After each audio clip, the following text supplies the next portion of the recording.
পারো ফিরতেই বিয়ের পিঁড়িতে দেব সত্যিটা জানিয়ে দিল পার্বতী। স্টার জলসার ভৌতিক সিরিয়াল তুমি আশেপাশে থাকলে। দুটো ছোটবেলার ভালোবাসার মানুষ যাদের সম্পর্ক পরিণতি পাওয়ার আগেই তাদের জীবনে। স্টার জলসার ভৌতিক সিরিয়াল তুমি আশেপাশে থাকলে। দুটো ছোটবেলার ভালোবাসার মানুষ যাদের সম্পর্ক পরিণতি পাওয়ার আগেই তাদের জীবনে ঘটে যায় চরম দুর্ঘটনা। বাড়ির লোকের ষড়যন্ত্রের শিকার হয়ে মৃত্যু হয় পারোর। কিন্তু মৃত্যুর পরেও পারো তার দেবকে ভুলে থাকতে পারে না।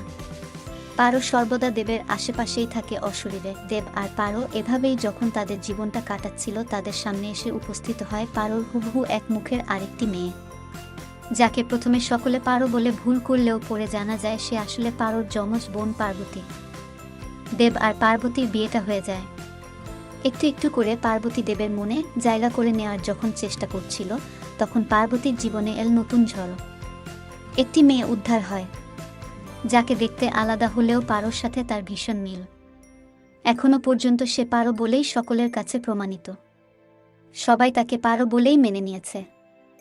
দেবের জন্য তার পারো আবার ফিরে এসেছে।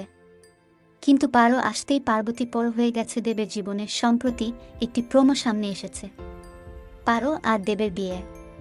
কিন্তু পার্বতী যে দেবকে মন দিয়েছে তাই সে মেনে নিতে পারছে না যে তার স্বামী অন্য কারুর হয়ে যাবে।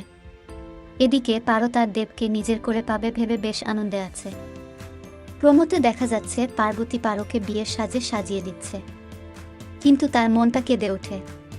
পার্বতী পারে না নিজের চোখের জল ধরে রাখতে। পারো তখন পার্বতীকে তার কান্নার কারণ জিজ্ঞেস করলে পার্বতী সেখান থেকে ছুটে পালিয়ে যায়।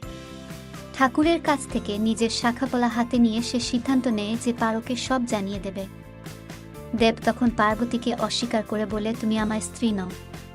পার্বতী দেবকে জানায় সেই সিদ্ধান্তটা না হয় পারোই নেবে সবটা জানার পর। এবার দেখার পার্বতী পারোকে সত্যিটা জানাতে পারে কিনা।